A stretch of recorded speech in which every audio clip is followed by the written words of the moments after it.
टिपू आणि त्याचा अब्बूजान हैदर अली यांना मराठ्यांनी चांगला चोप दिलेला होता। प्रत्यक्ष माधवराव पेशव्यांनी त्यांच्या विरोधात मोहिमा केल्या होत्या आणि असंख्य हिंदूंच्या कत्तली या दोघा बापलेकांना हैदर अली आणि टिपू यांना केलेल्या होत्या। अशा या टिपू सुलतानच्या बद्दल काँग्रेसनं प्रदेशाध्यक्ष ज्या पद्धतीचं वक्तव्य करतायत त्यांची तुलना महाराष्ट्राचे आराध्य दैवत असलेल्या छत्रपती शिवाजी महाराजांसोबत करतायत हे अत्यंत लाजिरवाण आहे, असं श्री महंत सुधीरदास यांनी म्हणत टीका केली आहे।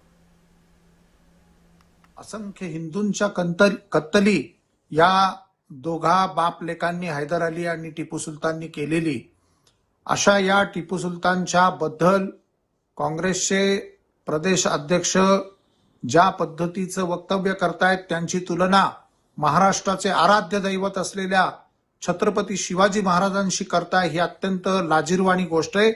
मला असं वाटतंय की महाराष्ट्र प्रदेश अध्यक्ष यांनी या गोष्टीची माफी महाराष्ट्राच्या जनतेशी मागावी, अन्यथा महाराष्ट्र त्यांना क्षमा करणार नाही।